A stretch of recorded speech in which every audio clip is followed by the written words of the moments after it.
और यूक्रेन को हराने के लिए रूस के जनरल बेहद घातक प्लान के साथ मैदान जंग में उतरे हैं। यूक्रेन पर हमले के लिए बिल्कुल नई रणनीति बनाई गई है।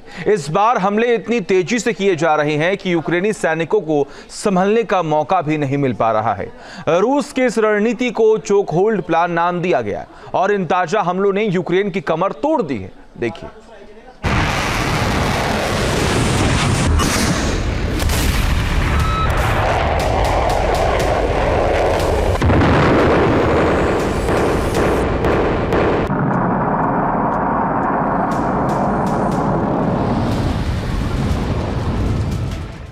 रूस के हमलों से यूक्रेन दहल रहा है। यूक्रेन के लोग सहमे हुए हैं। रात की नींद और दिन का चैन हराम है। सुबह उठने से रात को सोने तक चारों तरफ सिर्फ तबाही तबाही नजर आती है। रूस ने हमले और विकराल कर दिए हैं। ज्यादा घातक मिसाइल्स आग उगल रही हैं और गरजती हुई तोपें दुश्मन सेना का संहार कर रही हैं। यूक्रेन के साथ ही यूरोप में भी रूस के विकराल हमलों से दहशत बढ़ रही है।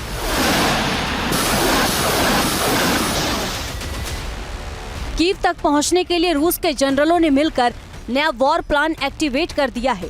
रूस की सेना अब नाजी जर्मनी वाली स्ट्रेटजी अपनाकर यूक्रेन को क्रश करने के लिए निकल पड़ी है।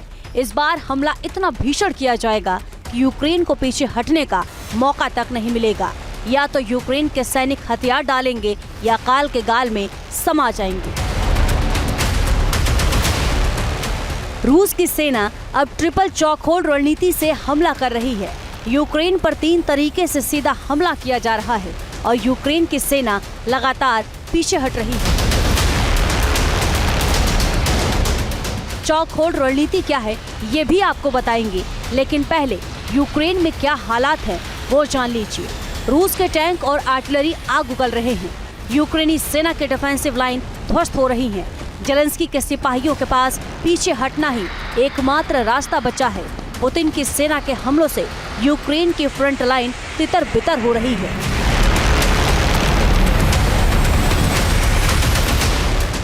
सैनिकों तक हथियार पहुंचने में मशक्कत हो रही है, फिर भी यूक्रेन के जवान सिर्फ हौसले के साथ मैदान में डटे हुए हैं। हथियार लेकर रूस के सामने खड़े हैं। शांति की तमाम कोशिशें खत्म होती जा रही हैं।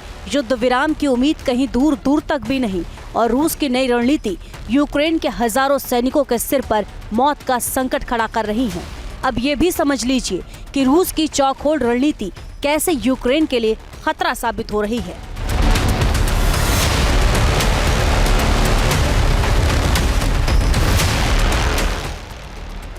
पुतिन की आर्टिलरी फोर्स भीषण ग्राउंड अटैक कर रही है। पीछे हटते दुश्मनों पर रूस के ड्रोन पिन पॉइंट अटैक कर तबाही मचा रहे हैं और यूक्रेन की डिफेंस लाइन पर रूस के ग्लाइड बम हमला करने के लिए तैयार हैं। पुतिन की सेना यूक्रेन को पूरी तरह तबाह कर रही है। मिसाइल और ड्रोन फोर्स लगातार अटैक कर रहे हैं। तोपें आग उगल रही हैं। यूक्रेन को समझ नहीं आ रहा कि किस जगह मोर्चे बंदी करे और किस मोर्चे को कमजोर छोड़ दे।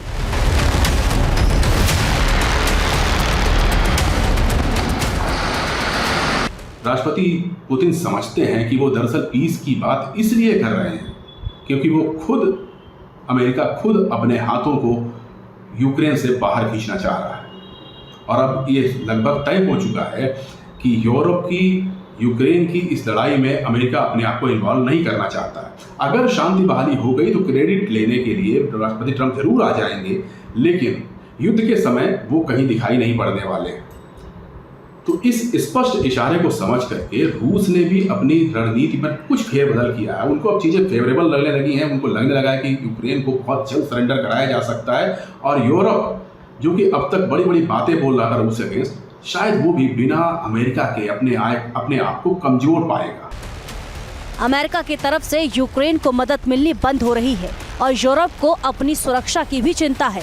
पूरे यूरोप के पास भी इतने हथियार नहीं कि वो यूक्रेन की मदद कर सके और अपने डिफेंस को मजबूत रख सके। यूक्रेन के पास एयर डिफेंस यूनिट की भारी कमी, फाइटर जेट्स के जरिए भी रूस को रोक पाना नामुमकिन होता जा रहा है। ड्रोन फोर्स भी अटैक के बजाय सिर्फ डिफेंस पर ही ध्यान लगा पा रही है। बिना अमेरिकी मदद के यूक्रेन लड़खड़ा रहा है।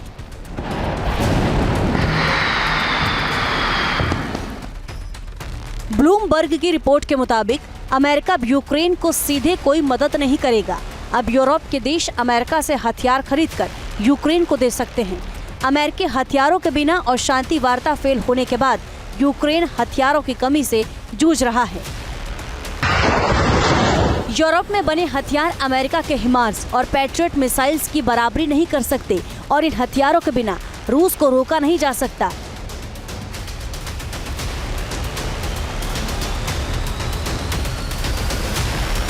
यूक्रेन को लेकर के रूस की चुनौतियां दो तरह की थी। उसको यूक्रेन के ऊपर अटैक भी करना था और साथ ही जो पश्चिमी ताकतें यूक्रेन को सपोर्ट कर रही थी उनको धीरे धीरे करके अलग थलग करना था।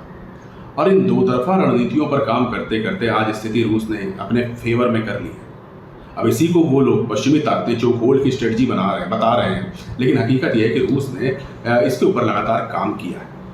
और इस चक्रव्यूह में फंस करके यूक्रेन की स्थिति आज ऐसी हो चुकी है कि ना उसको कोई सपोर्ट दे पा रहा है और ना उसके पास इतने रिसोर्सेस हैं कि वो रूसी सेनाओं का मुकाबला कर सके। तो एक तरह से असहाय स्थिति में राष्ट्रपति ज़ेलेंस्की खुद को पा रहे हैं और पश्चिमी ताकतें भी अब एक मत नहीं है कि उनकी सहायता कैसे करी जाए। यूरोप खुद भी टेंशन में है। यूरोप जानता है कि रूस यदि यूक्रेन युद्ध से बाहर निकला तो उसका अगला टारगेट यूरोप हो सकता है।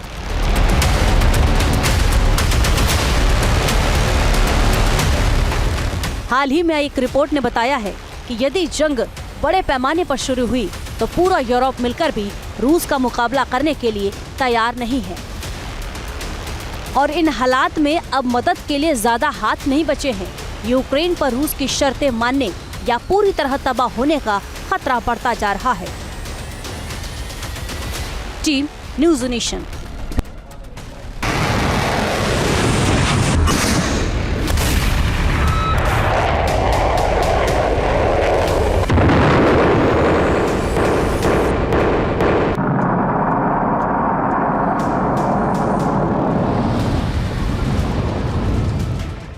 रूस के हमलों से यूक्रेन दहल रहा है। यूक्रेन के लोग सहमे हुए हैं। रात की नींद और दिन का चैन हराम है।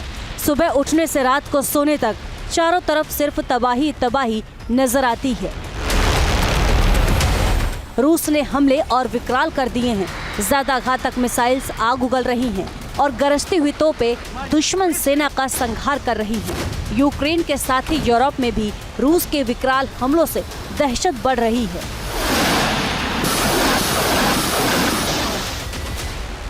कीव तक पहुंचने के लिए रूस के जनरलों ने मिलकर नया वॉर प्लान एक्टिवेट कर दिया है। रूस की सेना अब नाजी जर्मनी वाली स्ट्रेटजी अपनाकर यूक्रेन को क्रश करने के लिए निकल पड़ी है।